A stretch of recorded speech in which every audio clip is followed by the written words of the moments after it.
తర్వాత మిమ్మల్ని వద్దని అనుకున్నారు జనం. ఇక వాళ్ళని వాళ్ళు బ్రాండింగ్ చేసుకోవడం కోసం టూ క్వైట్ కాంట్రడిక్టరీ స్టేట్మెంట్స్ చెప్తున్నారు కవిత గారు. ఒకసారి ఏమంటున్నారు, బీజేపీలో బీఆర్ఎస్ని విలీనం చేయమని చర్చలు జరిపారు. రెండోసారి ఏం చెప్తుంది, మా పార్టీకి ఒకడే ఒక నాయకుడు కేసీఆర్. మరి కేసీఆర్ గారిని బయటకు వచ్చి చెప్పమని, అవును నేను చర్చలు జరిపినా, నేను విలీనం చేద్దాం అనుకుంటున్నా, చెప్పురు అట్లాంటివి ఏమన్నా ఉంటే. మళ్ళీ ఒకసారి ఏమంటుంది, మేము విలీనం చేసుకోవడానికి మేము సిద్ధంగా లేము. టీఆర్ఎస్ పార్టీ పుట్టిన 2001 నుంచి 2 నిమిషాలు మీకు గుర్తు చేస్తాం. 2004 ఎన్నికలు వచ్చినాయి. 2001లో టీఆర్ఎస్ పుడితే 2004లో ఎవరితో పొత్తు పెట్టుకుందన్న టీఆర్ఎస్ పార్టీ? కాంగ్రెస్ తోటి పొత్తు పెట్టుకుంది. గులాం నబీ ఆజాద్ గారితో పాటు పీసీసీ అధ్యక్షుడు వాళ్ళ ఇంటికి పోతే 2004లో పొత్తు పెట్టుకొని రాష్ట్రంలో కేంద్రంలో 2 చోట్ల మంత్రులు ఉన్నది టీఆర్ఎస్ ప్లస్ కాంగ్రెస్. ఆ తర్వాత 2009 వచ్చిందన్న. 2009 రాగానే క్వైట్ కాంట్రడిక్టరీ.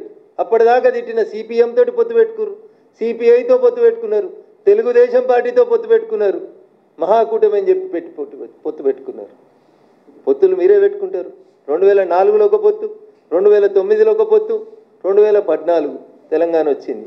ఏం చేసిర్రు, మేము విలీనం చేస్తాం, మాకు దర్శనం ఇస్తే చాలు, మమ్మల్ని కాళ్ళు మొక్కనిస్తే చాలు, మొత్తం కాందాని వస్తామని పోయిర్రా పోలేదా? దండం పెట్టిర్రా పెట్టలేదా? ఫోటోలు దిగిర్రా దిగలేదా? పొత్తులు మీరే పెట్టుకుంటారు, విలీనాలు మీరే చేసుకుంటారు, మీరే ప్రకటనలు చేసుకుంటారు, మీరే ఆలింగనాలు చేసుకుంటారు. పోనీ ఎన్నడన్నా బీజేపీ తోటి మీకు మాకు ఏమైనా పొత్తు ఉందా? ఇవాళ ఈ రాష్ట్రంలో భారతీయ జనతా పార్టీ ఒంటరిగా ఎదుగుతున్న బీజేపీని ఇచ్చేసేందుకు చెత్త పంచాయతీలు, చెత్త స్టోరీలు తప్ప ఏముందన్న అందులో? ఎవరు అడిగారు నేను విలీనానికి? ఎవరు అడిగారు నేను పొత్తు పెట్టుకోమని? నీతో పొత్తు పెట్టుకోవాల్సిన అవసరం మాకేముంది? 2014 నుంచి 2018 మీ నాయన పరిపాలన తర్వాత 19 ఎన్నికలలోనే మేము 4 ఎంపీలు గెలిచిన వాళ్ళం. 2019 ఎన్నికలలోనే 4 ఎంపీలు గెలిచినాం. 24కి వచ్చేసరికి 4ను 8 చేసుకున్న వాళ్ళం మేము.